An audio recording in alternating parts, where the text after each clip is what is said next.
welcome back to the Kiwi Odyssey channel. We're on a plane that left Auckland, off to Dubai, back to Dublin, and then we have to catch a bus to Belfast. I got to watch some Olympics, I got to watch Kiwis sail, I got to watch a cool movie. Not much sleeping going on, unfortunately. While we're on our way, we got an update and it looks like we won't be getting on the Odyssey just yet. So that gives us a bit more time to explore Belfast. So we went for a long walk the next day after we managed to recover from that 30-hour journey and found some actually cool things that we hadn't seen before. We wanted to go and check out the Odyssey because she's floating now. She's out of what's called dry dock and now she's in wet dock. So they're still performing all the testing that needs to be done to get the compliances for us to be able to board. So our big walk took us back past the Titanic experience and we went down to the end where we saw the Odyssey last. And now that she's floating, we actually got to see quite a bit more, which is cool. And we found a part of a lighthouse that had been built back in 1785 and they've kept the actual light and restored it and it looks very neat here. There's our beautiful ship and some other ships that are in the water around the Odyssey. And we found the HMS Caroline, which was an old warship. It was quite fascinating to see. The guns are still on top of it and she's actually really skinny. And I believe that's how they made them because they needed to be fast in the water. You're about to see what a dry dock looks like without a ship in it, which is also quite fascinating. They've got the blocks there that the hull goes on. As usual, Mark and I find a quite eclectic little cafe. It was just a container out there and we found flapjacks. We don't know what they are, but man, they taste good. As we were walking around, we found this Viking cruise ship and it really doesn't look like it's got enough lifeboats, but it must do or it won't be on the water. And we found some water police. All the walking, we caught a glider home and it has a bend in the middle, so there you go, it turns corners with the other half follows it. And they play petanque at lunchtime outside of our hotel. So they decided to get our Global Harmony program off the ground while we were in Belfast, seeing as we've spent so much time here. The Glenshane Country Farm, we got to plant some oak, maple and apple trees on this farm to help offset some of the carbon emissions that our ship is going to be giving off. So Alicia, Basha and I made a great team and we actually put the best tree in the ground. It was a Norway maple tree. Okay, to be fair, all the trees were equally awesome, but you know, I'm allowed to be a bit biased. After we planted them, they put on some sheep's wool, which I'd never seen happen before, so I found that really fascinating because in New Zealand we have so much sheep's wool.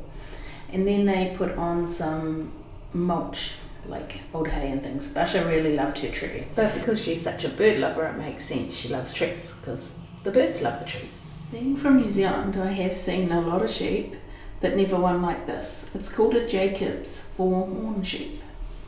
So we got some news that was exciting, that we're going to be able to board the ship in another day. And although we won't be able to stay the night, we can get our stuff set up. So in the day in between, Mark and I went for a big walk to the C.S. Lewis Square. They have bronze sculptures of the Narnia characters. Here's Aslan. Oh wait, that's my Aslan.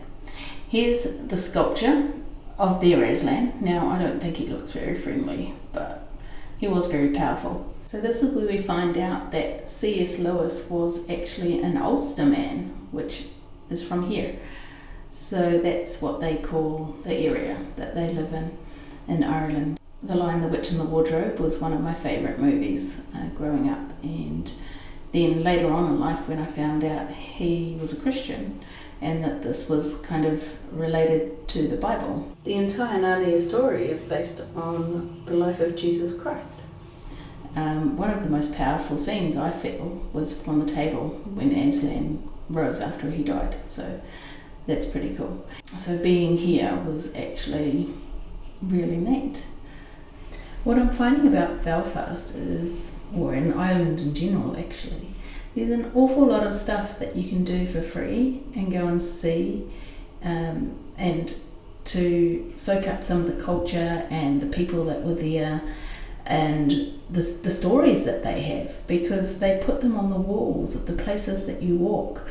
They put the faces, the names, the stories on houses and on streets and everywhere. And their art, their street art, it's just gorgeous. So it's such a sight to behold.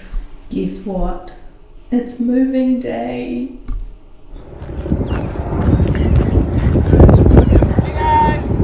That was Mike waving to us from the ship, our home for the next 3.5 years. Now we're about to see a room we've never seen, and I think we're quite excited about it. So we get on board and we have to go to the desk. This was a really special welcome on board thing. And then we get drinks and we wait for our keys, and then we went to our room. We were really happy with our room. It is small, but we were expecting that. And then we decided we really wanted to turn our bed around, because I like to look out the window when I'm having my cup of coffee in the morning, and the views of this trip are going to be amazing. So that's what we did. We are allowed to eat here. We are allowed to get our room set up, and so we've put most of our things away, our suitcases under the bed, and then we need to work out what sort of storage solutions we would like to have on the ship. So I spent a day in IKEA shopping for the things that we need to make our home just a little bit more comfortable. At the end of the day, we still have to go back to our hotels, unfortunately, but tomorrow we can come back.